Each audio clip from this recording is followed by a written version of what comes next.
Okay,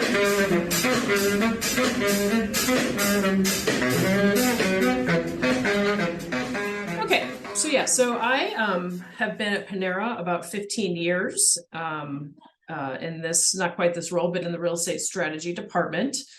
Before that, I got degrees in geography from Stanford University in Birmingham, and then I got my master's in geography with an emphasis in business from Tuscaloosa at the University of Alabama. So then I went up north to Michigan and started working for a site selection consulting firm, and ended up back here in St. Louis with Panera Bread, where I've been for 15 years. So a couple of fun things about me. I love hard cider. So if you have any recommendations, let me know.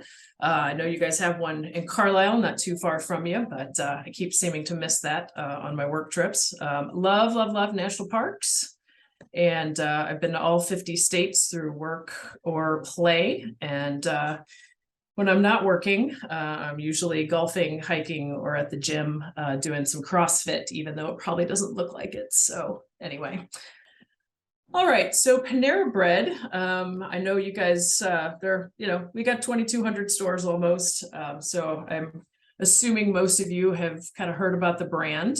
We have several units nearby in Harrisburg, which we can talk about. We have a little case study recently with some openings in Harrisburg. But anyway, from the standpoint of brand growth and kind of how the strategy department helps with real estate and brand growth, I'm just kind of showing you through the years, kind of where we've come from. This just goes back to 2005 when we had less than 1,000 stores, up to now where we'll have about 2,140 by the end of 22. You'll see in 20 and 21 that things dropped off a little bit. And so what COVID, good, bad, and different, right? Mostly bad, I guess. But one of the better aspects of that is that it allowed us to close some of our underperforming stores and gave us a reason to kind of pull the plug or get out of some leases early, things like that. So that's kind of why you see that drop off there in 2021. So okay, so a big part of my job is market planning. So where should we put new cafes, right? Like that's the base question. Where should we put new cafes? And so I'm going to break this down for you super basically, kind of how we, starting from scratch, kind of worked through that process, and hopefully give you guys some insight into how it works. So from a territory standpoint, Panera is broken down into company units and franchise units, and it's about half and half right now.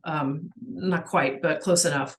And unlike some other companies where, like, I believe you can have one McDonald's or one Subway, for Panera, if you're a franchisee, you're buying a market, really. So like upstate New York might be one market, or that was a terrible example because it's right here on the map and it's not one market. But anyway, these are all company markets in upstate New York. But if you were a franchisee, you would buy all of Boston or all of Greenville, South Carolina. So we keep the territories as a whole into markets, as opposed to having cafes with thousands of different owners, if that makes sense.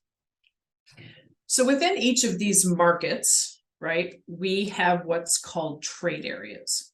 And so trade areas are kind of they're neighborhoods or like areas of influence. So in major metro areas, they'll be more neighborhood-like. As we get into smaller areas, an entire town might be a trade area, if that makes sense. So so what we do is kind of determine where these trade areas are in each of the markets and try to understand them from the lens of what we know makes for a successful Panera cafe. So that's what we're going to kind of dig into now. So for starters, we have done a ton of work over the years in trying to understand our customer. and how our customers use us and how far they're willing to drive to use us and things like that. And the data that we use has really changed over the years. I'm about to sound really old, and I'm okay with that. But originally, we would send people in to a cafe, talk to people. We had a list of questions like, where were you before you came to Panera? Where are you headed after? And to try to figure out what their traffic patterns were. And as you can imagine, it's very invasive to the customer. And you never quite know if you're getting, the right information or not. And it's very expensive. So I'd say up till, I don't know, maybe 10 years ago, maybe not quite that long. This is how we were gathering information. Literally, we had people in stores asking questions. So fortunately, we have been able to kind of move on from that. And so from there, we kind of shifted to our loyalty program, which is called MyPanera. So I don't know, maybe some of you are members. Thank you if you are. But so we were able to understand with the MyPanera, you give them your number and we know who you are, right? You've registered. So we know how much you're spending. We know which cafes you're spending it at. We know where you live. So we can kind of put together a bit of a profile, if you will, both kind of how big trade areas are, again, how long you're willing to drive to get to us, and a lot of other things. But in using the MyPanera data, the only thing we know is where your home address is. And I don't know if you guys have the app or if you're a member of MyPanera, but if you guys live somewhere else, you probably didn't think to change your address, right? So if you're originally from Philly and you're there for school and you're using your app, I'm sorry, not if you're using the app, but if you're in the cafe and you give them the MyPanera number, it still thinks you're coming from Philly, right? So there's some definite limitations to the MyPanera data. So as we have moved on, now we use cell phone data. I usually call it creepy cell phone data because I find it very creepy because it kind of knows everything, right? Like we get if it pings, you're in the cafe and you check the weather or a sports score, right? It pings and someone is collecting that, right? Like that's a data vendor that specializes in all of that massive mobile data. And so we contract with them to understand it and get the data. So, I don't know that it's Scott that was in the cafe. All I know is that Scott's phone's pinged and I know where he was an hour before he went to the cafe and an hour after. So I can kind of understand where he's coming from, where he's going, how this might have factored in, how Panera might have factored into his day. So it's really creepy, but the data is damn good. So it allows us to kind of understand, again, how far people are willing to drive. We have different aspects of the business, right? You can come in and dine with us. You can grab it and come into the cafe, take it to go. In some areas, you can still have it brought to your car for curbside. A lot of our cafes have drive-throughs, and then we have a catering channel and a delivery channel. So through DoorDash or whatever, we can bring you your bread bowl, right? But each of those channels has inherently different sizes, right? So if you're coming to dine in, if you're getting something delivered, you don't really care how far it's coming to get to you as long as you get your food, right? We can talk about food quality, but if you're the one doing the driving, you don't want to go that far, right? So there's a limit, right? There's a limit to how far you'll come and how frequently you'll come, right? So what we see now on screen is basically kind of showing how large those channels are. So if you're dining in 10 minutes, if you're taking it to go, it's probably a little less, a little closer to 8 minutes. And this is for the suburbs, right? If you have small markets, like it depends on density, right? So if it's a super dense area, it's hard to get around. These trade area sizes shrink. If you're in a small market, a medium-sized market where you might just, we have one cafe, that those trade areas are a lot bigger. So anyway, so that's how we kind of come up with these areas of influence, these trade areas. So once we do that and define those areas, we can understand trade area potential. So how we come up with potential for Panera are, it's activities. What is going on in this area that is going to prop up sales, right? So one of the biggest activity generators we have is the residential base, right? How many people live there? What do they look like? What are the demographics? How do they behave as a group?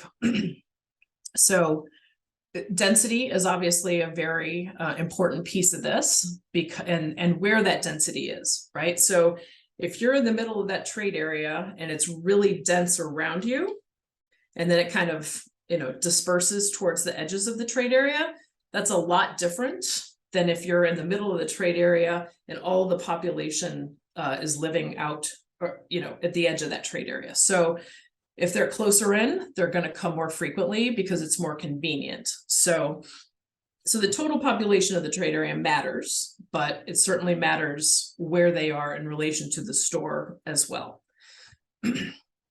So the other piece that we look at on the residential side is we look at demographics. So again, let's see, St. Louis Bread was discovered. It was founded it was either 87 or 89. And then the Panera brand kind of took over in the 90s. So we have a ton of history, a ton of data on kind of who our customer is and who it's been and kind of how it's changed over the years.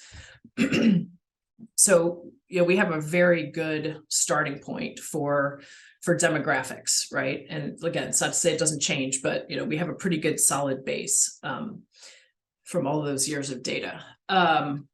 One of the things that we rely on is education level. So I don't know if you guys know this, but all of our stores bake bread fresh every day. And something I don't think we tout enough, but nonetheless, we do it. So in the education level, there's some piece that it's almost an appreciation, and I'm totally overstating this, but it's almost an appreciation for the higher quality food and the cleaner food versus just income, right? And a lot of times those things go together, but not necessarily, right? So we're looking for education level as one of our key metrics for how we understand these trade area residential bases.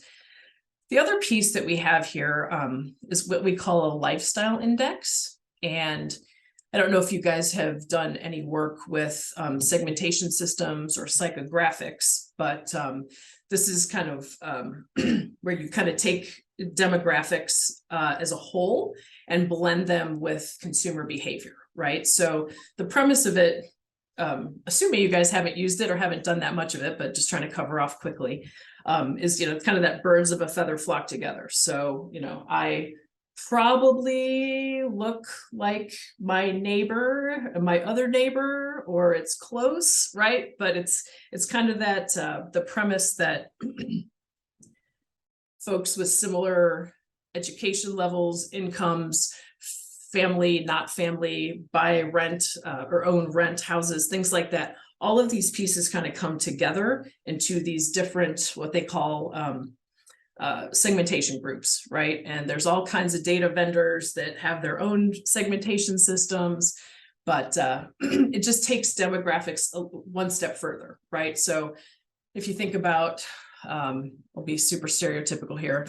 Let's take a four-person house, not a four-person house. Let's take a four-person household where, again, we'll be stereotypical. No, we're not.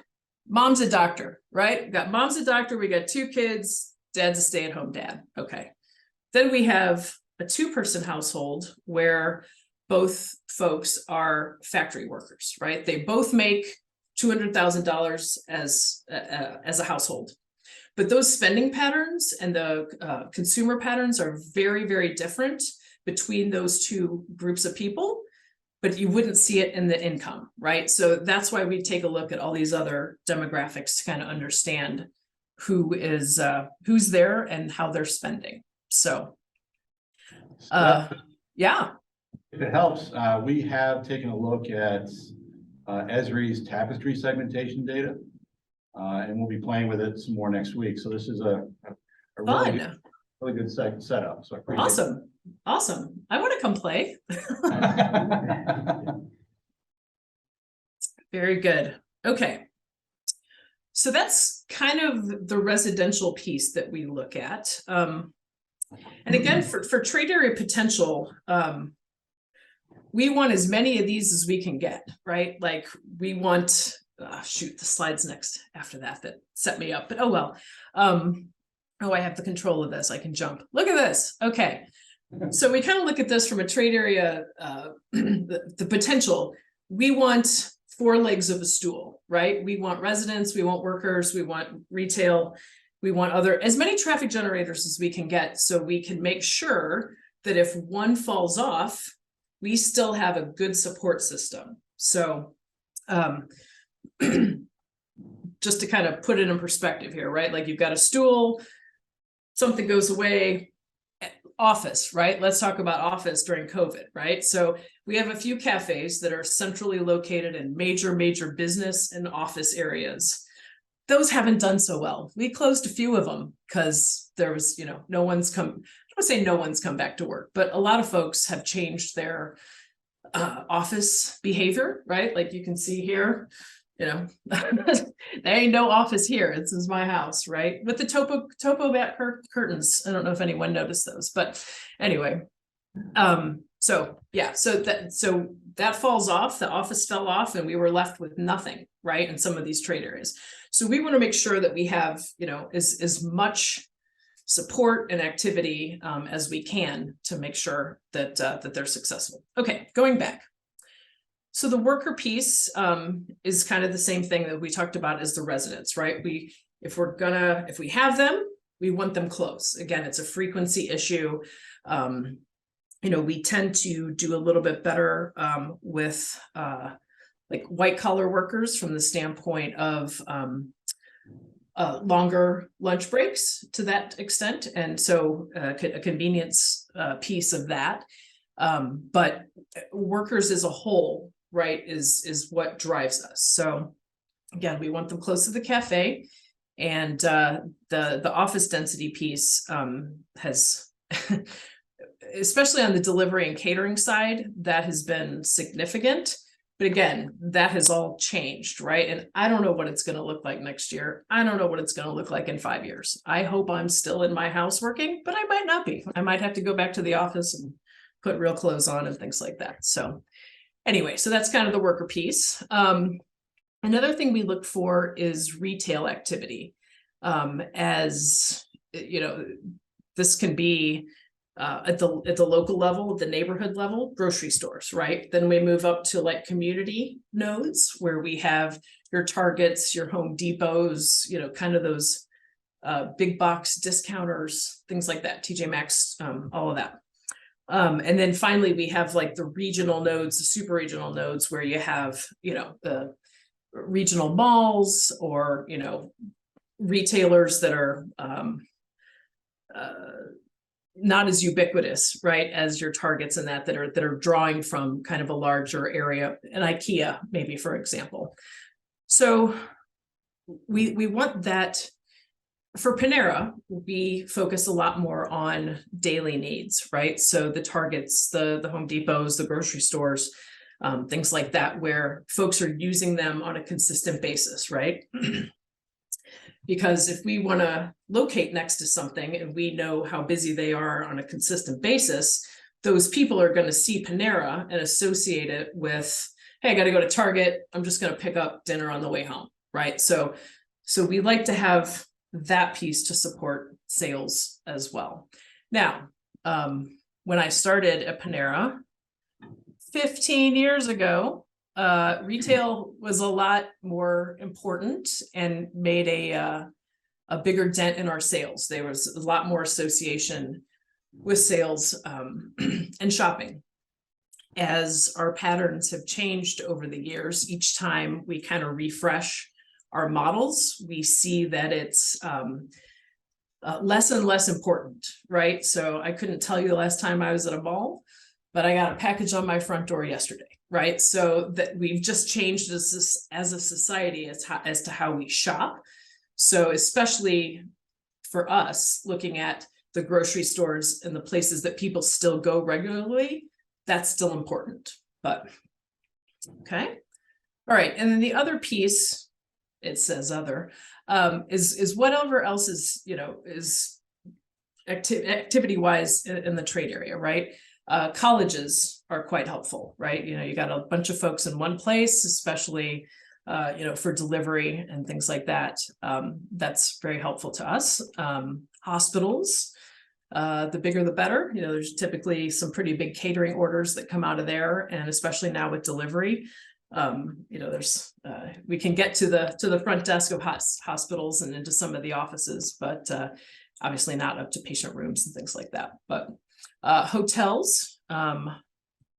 My wife and I were in Indiana this week, the whole week working, and we had free breakfast at the Hampton Inn, which was awesome for 2 days, and then it wasn't awesome. And so we were very thankful that there was a Panera that was close by, and other places. Let's not kid ourselves. You can fill up on Panera, and again, 15 years. I'm good to go somewhere else. Anyway, but hotels have typically been a benefit for us too. And then obviously, but the freeways, right? Like you're getting on and off the freeway, going to work, coming home, picking things up. So freeways are also a big generator. Sports parks. I know you guys have, what is it? It's probably not as close as I think it is, but Spooky Nook, I think, which is towards Lancaster. So these ginormous parks that have, practices and games every night of the week, most weekends, right? Like those are huge for us. So basically anything where people are doing stuff, right? Like we just want to make sure that there's enough pieces of the puzzle and enough activity that can prop up a store. Okay. So that's kind of the potential.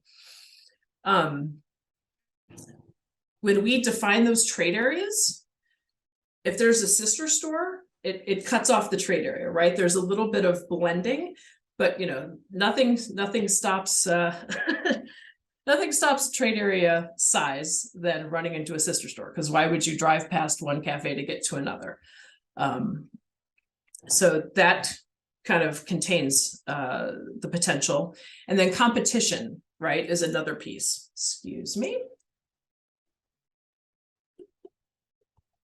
So nobody's a bigger competitor to Panera than Panera. So those are the sister stores, right? So you could be looking at a trade area and it might be surrounded by sister stores, which obviously limits that potential. But if you've got other competitors, that may or may not affect that potential. So kind of what we've found is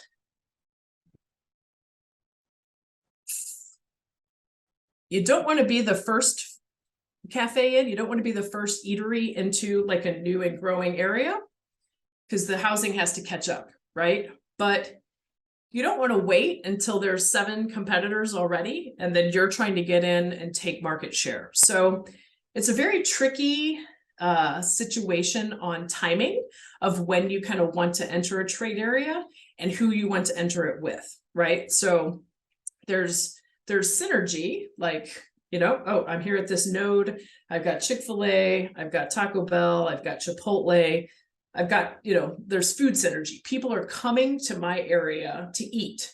They might not be eating at Panera, but this is the node that they're coming to, and they see Panera. And so tomorrow they may come to Panera.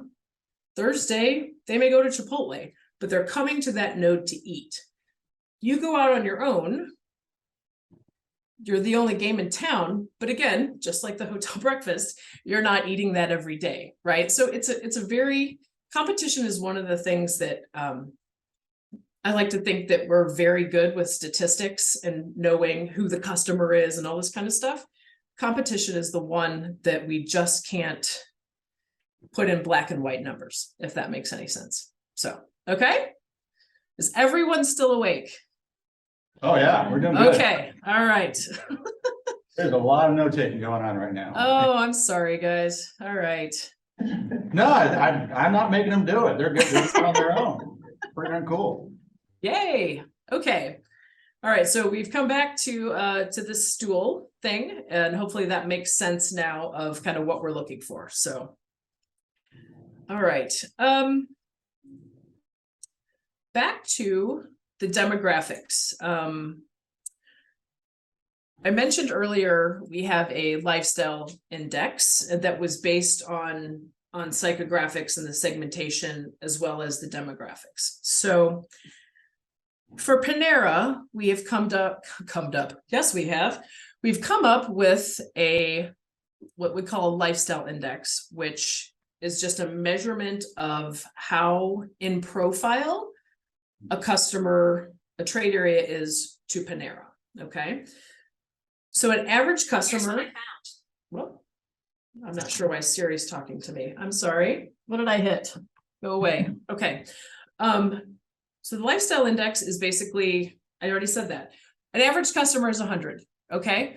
So that's what we see. These are the demographics, average. Okay. When we get to a trade area where it's more in profile, so a higher education level, the segmentation numbers are fit a little bit better. Those are going to be over 100, right? So above average, more likely to be a Panera customer. If we head the other way, and we're looking at lower education levels, lower demographics, that's going to take that average customer down, say 85, 90, which we know that this doesn't necessarily mean they won't be a Panera customer, but they are not going to have the frequency that we see in the more in-profile customers above 100. So this really helps us quickly understand kind of the risks of a trade area, just from a residential demographic basis. So the premise on this is that if it's more in profile, you need less of those people to make a store successful. And on the flip side, if it's more out of profile, the store can still be successful.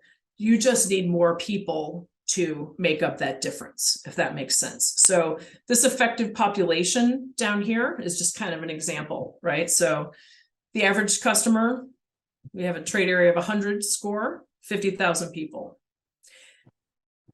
For a trade area that's scoring, the same trade area of 50,000 people that's scoring 110, that acts like 55,000 people. Even though it's 50, the fact that they're more in profile means that they're acting as a bigger group, if you will. And then on the flip side, the less in profile folks, that 50 becomes 45. So this holds true most of the time, but there's definitely some, and this is a national profile, right? We're looking at all of Panera land. There's definitely some regional shifts in this. California, for example, tends to skew less in profile, but there are some ethnicity pieces that are playing into that. But I will tell you, even though it's scoring that way on the national level, our best stores are in California, right? Doesn't matter if it's central, doesn't matter if it's southern, northern, doesn't matter. All of our stores in California do fantastic, and not all of them, fine, but most of them, but yeah, a lot of them look like they're, they have red is their index, right? So it's definitely less in profile. So it's something that we rely on to some extent, right? So all of this stuff that plays into our models and our metrics, in general, that's what we rely on, but there's sometimes things aren't as they seem, right? And so I actually spend a lot of time on the road, seeing sites, visiting markets, understanding markets, because I can look at a lot of this stuff on paper and it only tells me half the story, right? So for us to get into the markets, it makes a huge difference, right? That's where all the learning really comes in. So, okay. Okay. Steph, I'm gonna hit pause for a second. Can you go back to that last slide? I can. Oh, this one. Yeah. Again, do you remember at the very beginning of the semester, we looked at regional price parities? We looked at cost of living differences and how they were indexed to one and above one, below one. It's the same thing, just based on different criteria. So it's almost like taking the tapestry segmentation stuff we talked about earlier and pegging it to a numeric scale and ranking them from the prime segments to the less prime segments, if that makes sense. All right, I see some head shaking. We're making some connections there. Okay. All right, Steph, back to you. Okay. So we're constantly evaluating trade areas, but we have meetings with folks in the field, right? I'm in St. Louis. I represent the West Coast, but I have real estate folks in Phoenix, in LA, in Boise, who I work with, and we do planning, in tandem to try to come up, again, we want to open more stores. Where should we open them? So I work with them, and part of our jobs, we define these trade areas and we run demographics, we run all the metrics on them. And that's a snapshot in time, right? So part of what we're tasked with, and again, I've been here 15 years, right? So some of these markets have changed and certain trade areas have certainly changed over time, right? So part of what we are looking for is to understand these changes and how that plays into, is this no longer a trade area that we want to look at? Like, has the retail declined? Has population growth declined? Maybe it's not for Panera anymore. Or on the flip side, oh my God, there wasn't even a house out here 15 years ago. And now, its growth has been ridiculous. We should look at a Panera, right? So we just wanted to kind of say that this isn't a one-time thing, right? We are constantly reevaluating all of these markets and looking at trade areas to understand how they've changed. So my example of how things change is, this is Lake Powell in Utah. And when I was a kid, I think in 1985, we went to Lake Powell and stayed at this hotel. And the dining area is right here. And so you can see that the water is like right there. This is the same picture taken, and you can see taken in 2019. And you can see how far away the water is. So things change, right? We got to keep up with it. This is definitely an extreme example, but an example nonetheless. So, okay. So all of those metrics that we talked about, right? The residential piece, the demographics, the lifestyle index, the worker piece, all of that stuff goes into some magical statistical formula that I will not allow you to ask me about because I can't explain it, but someone smarter than me put it together. Anyway, it's putting all these metrics together and it comes up with what we call a risk assessment, okay? So all of those, the formula spits out a grade, right? An A, a B, C, D, or E. An A trade area has all of the things we're looking for, or most of the things that we're looking for. So higher demographics, more in profile, strong density, worker density, strong retail, good sister store spacing, things like that. And as we decline a little bit in all of those metrics, there's a little bit more risk involved. Okay, so if the population is light, there's no retail to speak of, It's not a strong worker area. Like there's not much juice, right? So those trade areas are going to score really poorly, right? Probably a D or an E. So we take all of these trade areas and we assign a grade to them. And so that's what we call a risk assessment. So what is the risk of this trade area? So over the years, we have seen a very, very consistent look of the A's, B's, C's, D's, and E's. The A's usually do better than the B's, the B's do better than the C's, and so on and so forth. As you can kind of see in this graph, as we're kind of stepping down, blue is company, orange is franchise, doesn't matter to you guys, but I just want you to see the pattern, right? So this risk assessment kind of, it works, right? So, and then on this side over here, we are looking at, let's just say the blue are the underperformers and the orange are the overperformers. Let's just leave it at that. So you've got the overperformers that start to decline, B, C, D, E, and your underperformers are pretty low in the A's, but increase steadily as that risk grade drops off, right? So that's kind of how we look at things.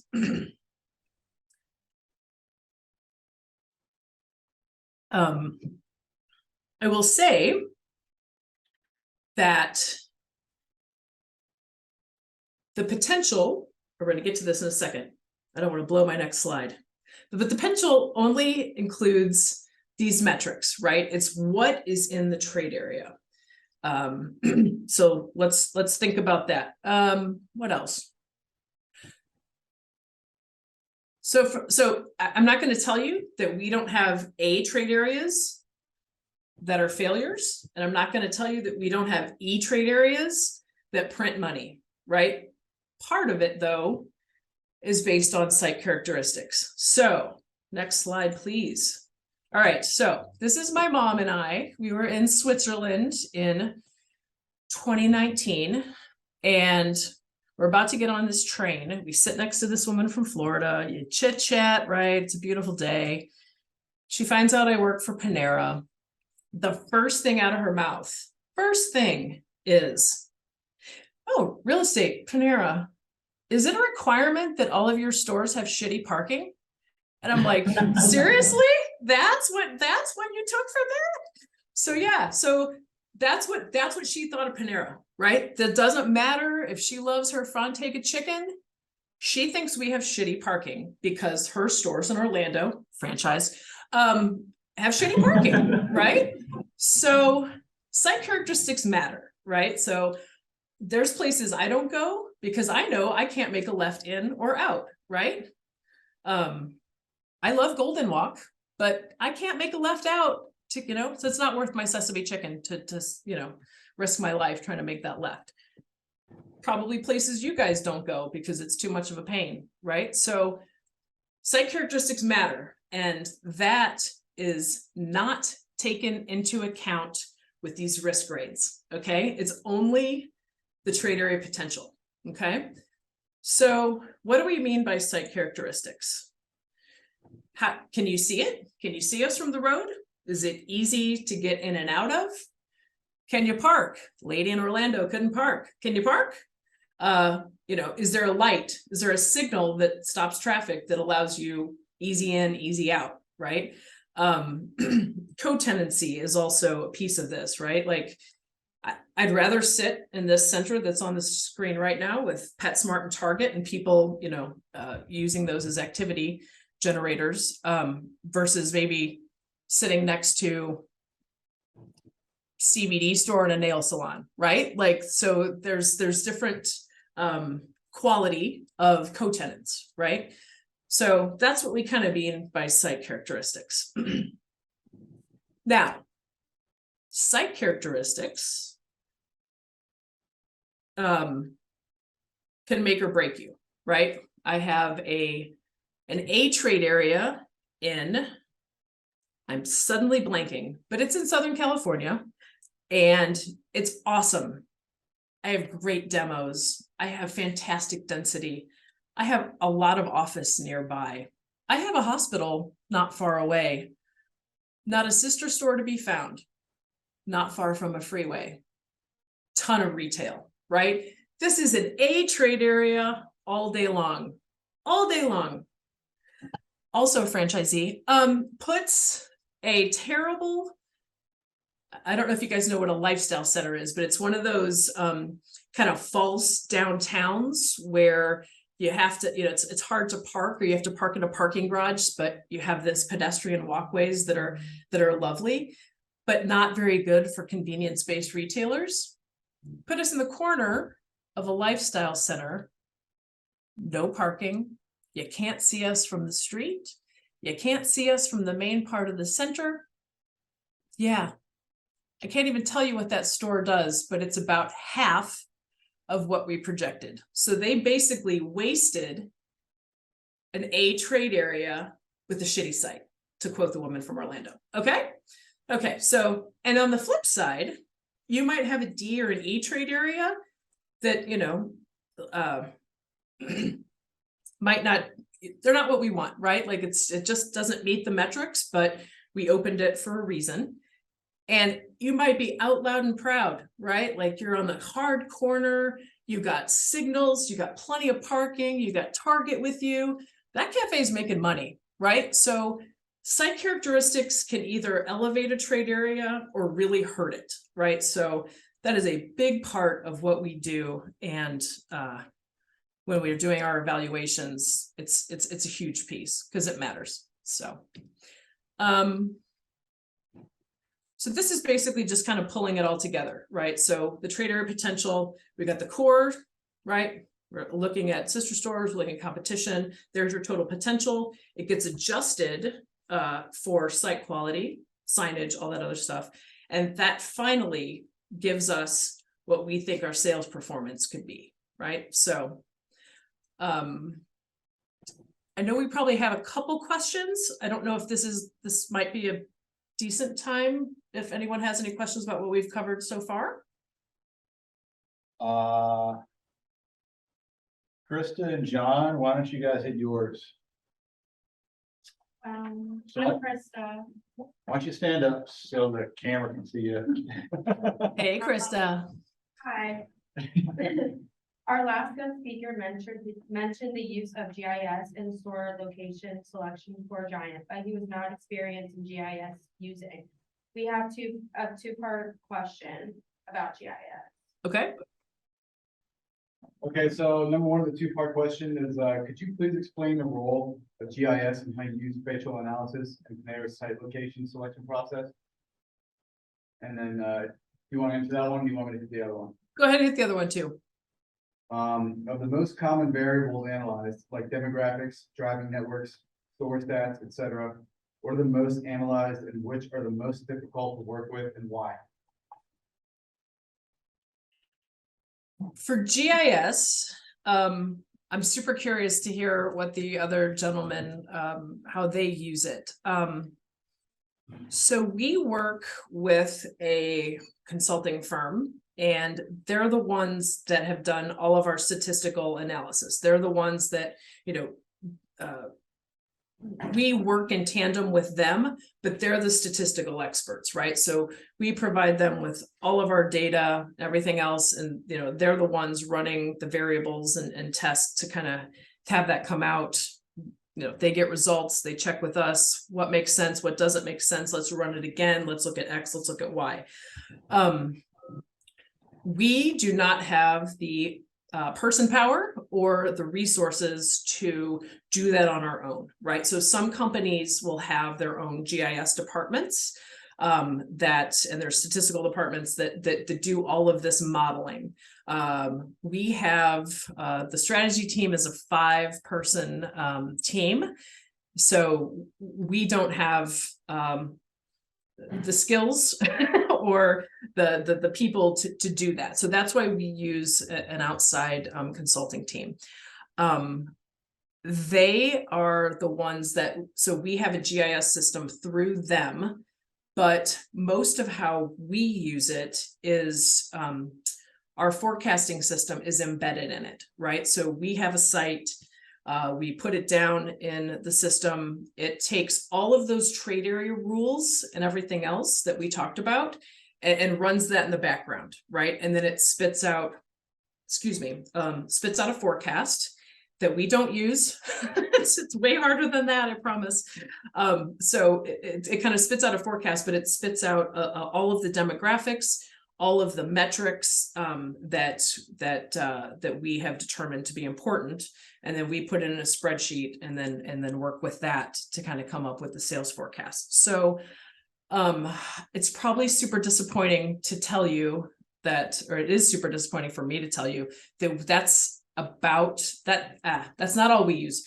We do use Esri for a lot of our mapping and some spatial analysis for that. So a lot of questions that we get have to do with how sales change, right? You open up a new store. This is what we think was going to happen. This is what actually happened. So we do have a person that primarily runs.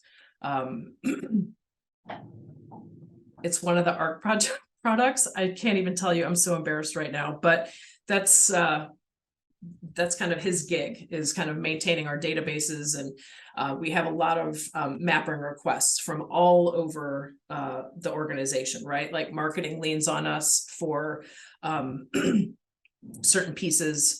We have what's called a consumer products group.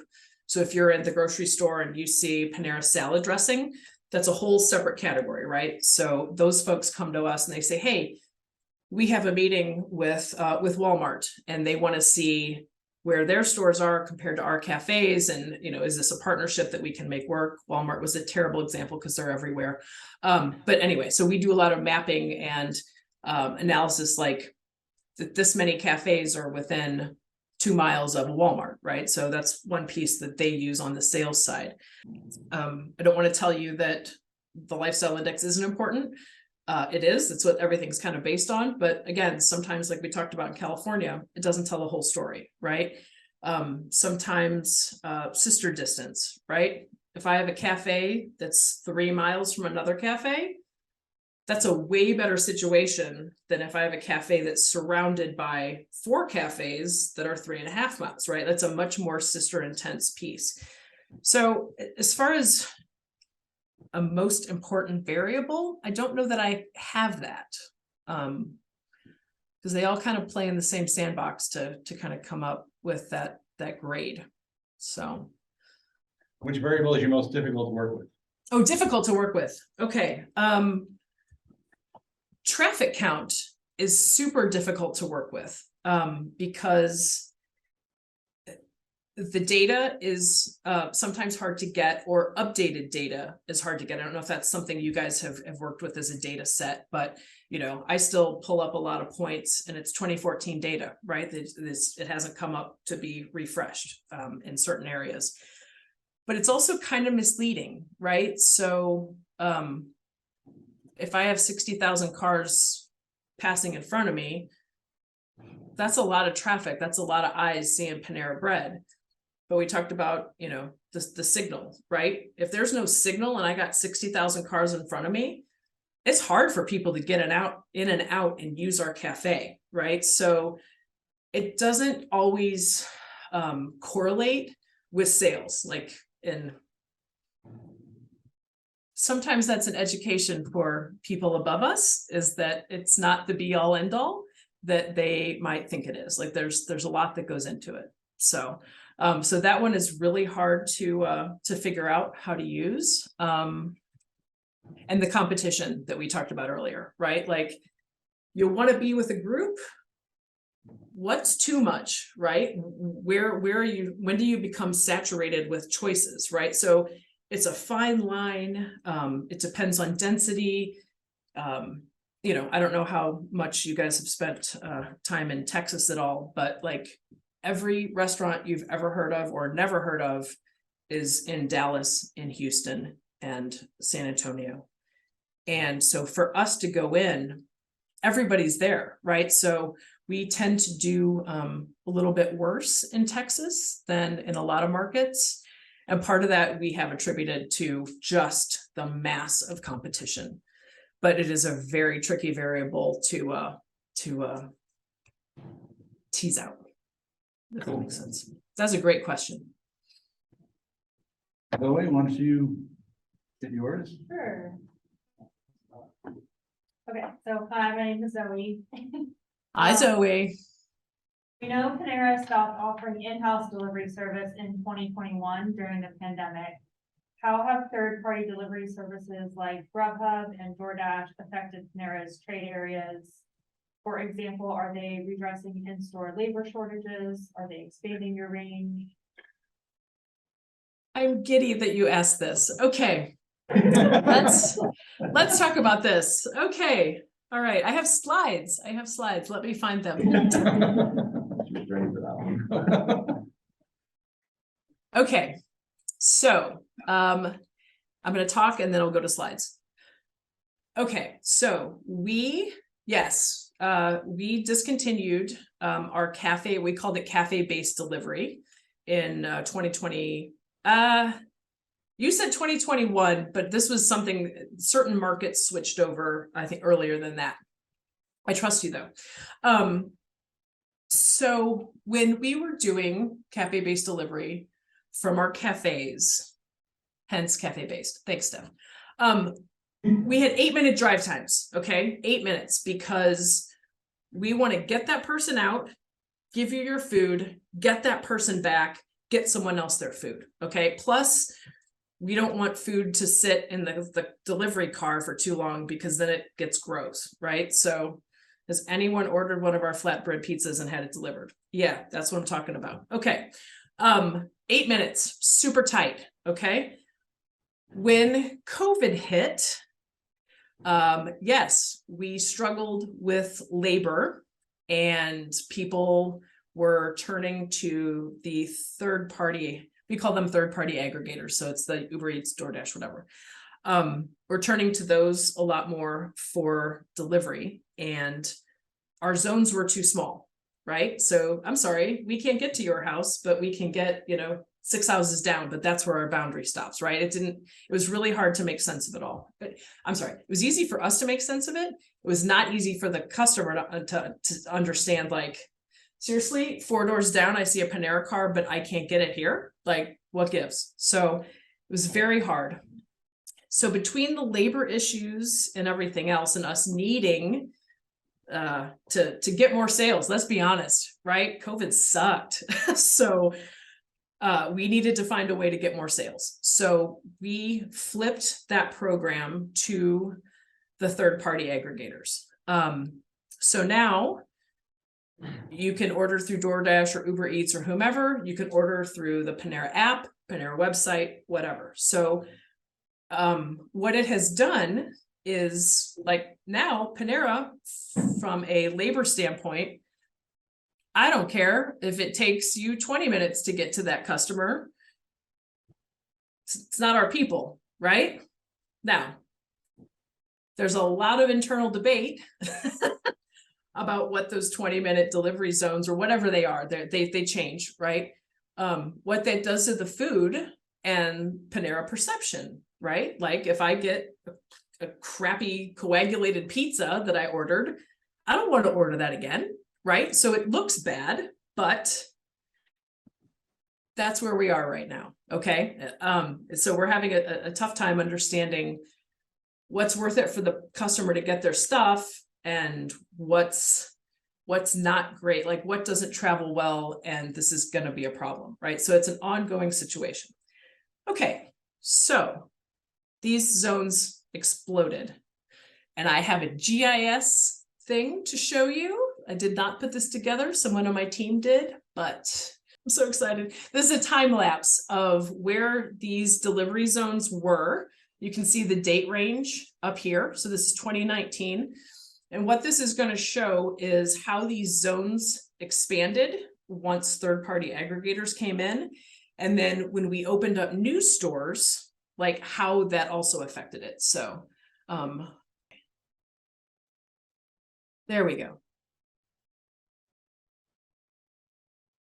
So these are the 8-minute drive times that you're seeing right now.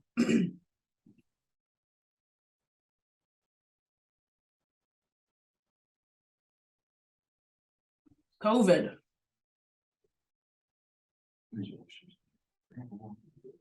Ooh.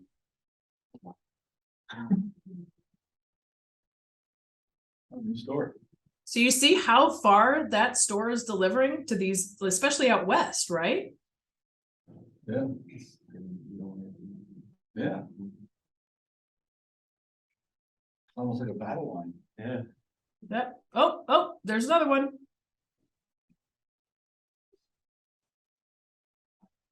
Okay, so that is how our delivery zones changed with COVID and with third-party aggregators. So the other piece, okay, so we're getting more sales because these delivery zones are huge. We're on Uber Eats, we're on these apps, all good.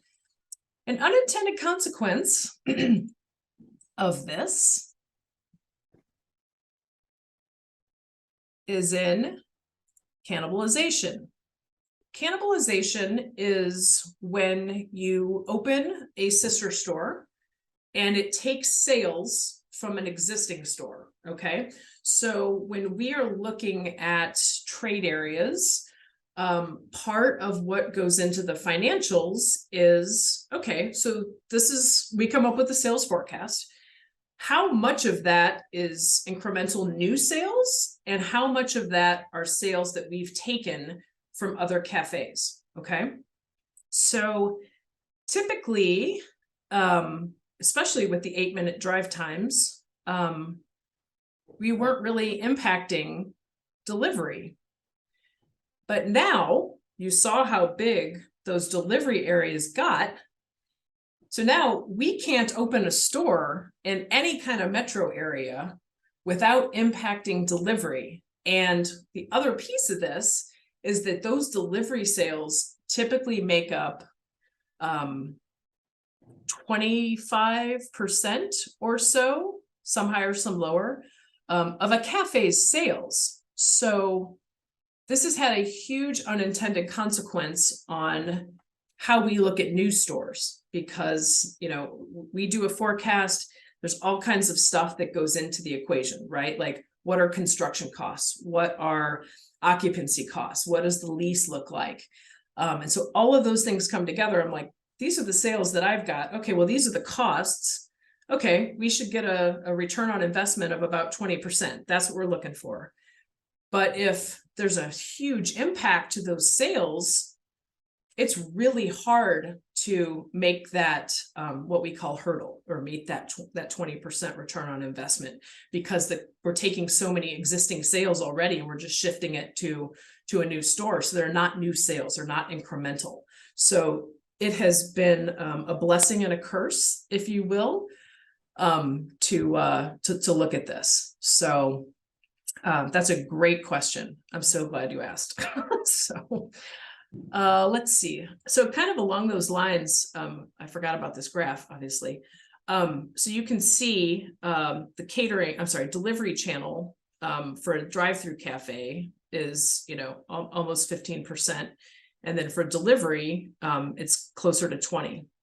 And that's, you can see pre-COVID and post-COVID. So you can see these huge jumps in delivery sales and, you know, and drive-through to-go sales as well in the non-drive-throughs. But the biggest piece that I can tell you about right now is dine-in, right? So even now, right? Like, our patterns have changed, right? I did not think, our whole department just assumed that dine-in would come back to where it was. And boy, were we wrong, right? So it's not coming back anytime soon. And how this kind of plays out for us is building size, right? So moving forward, what are we supposed to build, right? So a typical Panera, I know you guys have some older ones there in Pennsylvania, but a typical Panera from the mid-2010s was probably 110 seats, okay?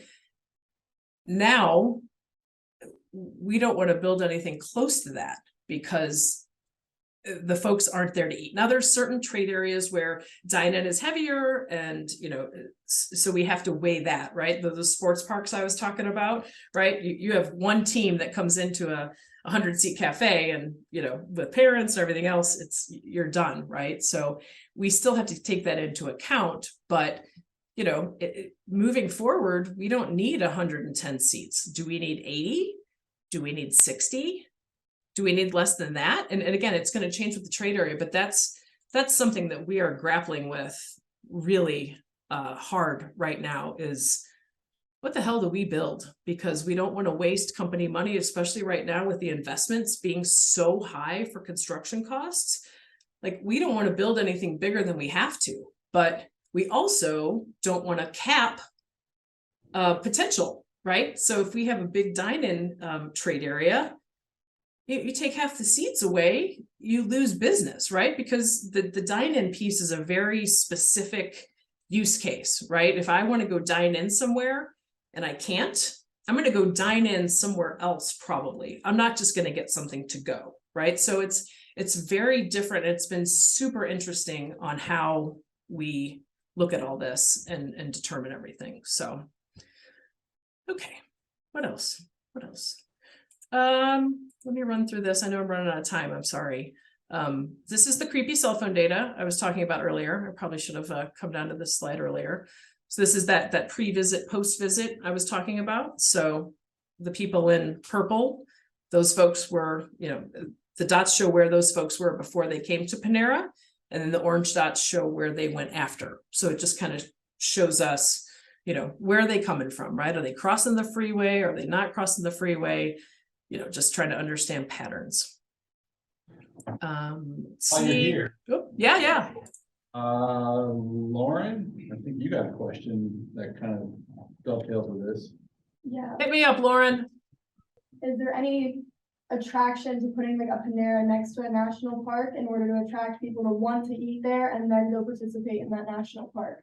Got it. Okay, yeah. So a national park so it's another we could call it a tourist activity or something like that. Yes, that is definitely a traffic generator for us. But the problem is that a lot of times with national parks, they sit out. And so there's not much else going on, right? So for some of the parks, they're super seasonal. So it wouldn't make sense for us to, we might do great from April to October, April to November, but the park might be closed in the winter months or have really, really low visitation.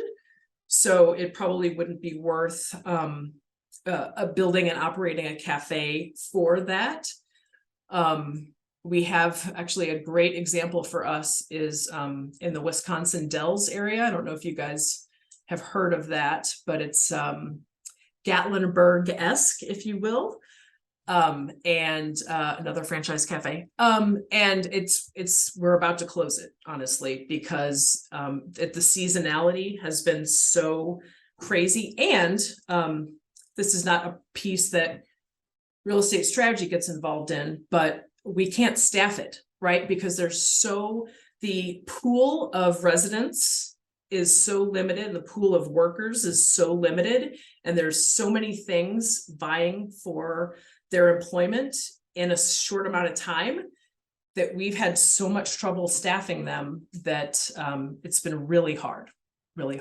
So that's a great question though. Sorry, I didn't understand it the first time. I apologize. No, you're okay. Thank you. Yeah. Sam, I think you got one. Hi, I'm Sam. Hey, Sam. My question is, what is Panera's stance on sustainability and what role does sustainability play in considering a new location? And for example, do they always build new or do they ever try to adapt and reuse existing spaces? Another good question.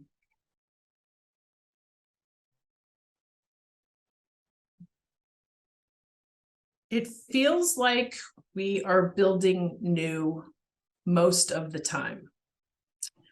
I will tell you that when we can take over a building that has most of what we need from a structural standpoint, it is typically cheaper to reuse a building. However, I have a few examples of buildings that we've reused. You've all seen a Taco Bell that's not a Taco Bell anymore.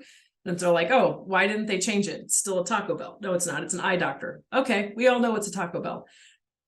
There's a big push on our end that we want people to recognize it as Panera.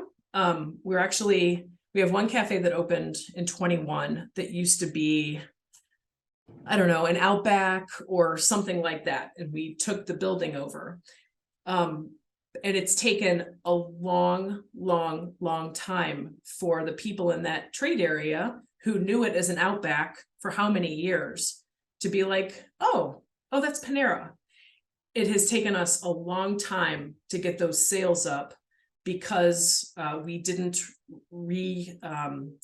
structure the building to maybe adequately get the Panera across, right? Maybe the signage or the colors, maybe we weren't allowed to change certain things, but that's the downfall of using a building that's already there. So it's usually new. That's kind of where we are. I'm being brutally honest today, so. No, we appreciate that very much. Yeah. So I'm gonna have to be brutally honest here. We've run out of time. Damn it. Okay. I have so much more to give. No, I it's all know, good. this has been fascinating. That's been absolutely fascinating. Good. So let's thank Steph for coming today. Woo! Awesome. Thank you guys. Those were awesome questions. And I really appreciate your attention today. I know you guys are taking notes, but hopefully you got something out of this. Scott will have my email address if anybody wants to reach out and ask any further questions or whatever. That's cool. And yeah, appreciate you guys. Steph, I'll circle back with you later. Sounds great. Thanks. Thank you. Have a great day. Cheers.